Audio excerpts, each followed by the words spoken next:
ঢাকা সরকারি ৭ কলেজের জন্য নতুন যে বিশ্ববিদ্যালয়টি হতে যাচ্ছে সেটির নাম হবে ঢাকা সেন্ট্রাল ইউনিভার্সিটি। আজ রোববার বিশ্ববিদ্যালয়ের মঞ্জুরি কমিশনে ৭ কলেজের শিক্ষার্থী প্রতিনিধিদের সঙ্গে ইউজিসি চেয়ারম্যান এস.এম.এ ফয়েজ সহ অন্যদের এক সভায় এই সিদ্ধান্ত হয় বলে শিক্ষার্থীদের সূত্রে জানা গেছে। জানতে চাইলে সভায় উপস্থিত ইডেন মহিলা কলেজের সমাজবিজ্ঞানের এক ছাত্রী সংবাদ মাধ্যমকে জানায়, আজকের সভায় সবকিছু বিবেচনা করে বিশ্ববিদ্যালয়ের জন্য ঢাকা সেন্ট্রাল ইউনিভার্সিটি নামটি ঠিক করা হলো। ঢাকার এই ৭ সরকারি কলেজ হলো ঢাকা কলেজ, ইডেন মহিলা কলেজ, সরকারি শহীদ সোহরাওয়ার্দী কলেজ, কবি নজরুল সরকারি কলেজ, বেগম বদরুন্নেসা সরকারি মহিলা কলেজ, সরকারি বাংলা কলেজ ও সরকারি তিতুমির কলেজ।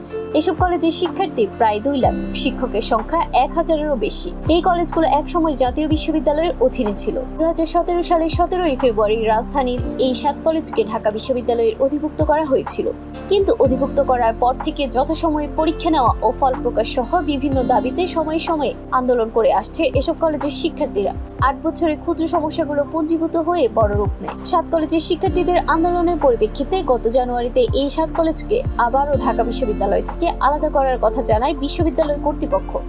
বিশ্ববিদ্যালয় কর্তৃপক্ষ জানায় ২০২৪ থেকে ২৫ শিক্ষাবর্ষ থেকে এসব কলেজ ঢাকা বিশ্ববিদ্যালয়ের অধীনে শিক্ষার্থীদের ভর্তি করা হবে না। এরপর রাজধানী সরকারি এই ৭টি বড় কলেজের জন্য পৃথক একটি বিশ্ববিদ্যালয় করার উদ্যোগ নেয় সরকার। এজন্য শিক্ষা মন্ত্রণালয় বিশ্ববিদ্যালয় মঞ্জুরি কমিশনের চেয়ারম্যান অধ্যাপক এস.এম.এ ফয়েজের নেতৃত্বে একটি কমিটি গঠন করে।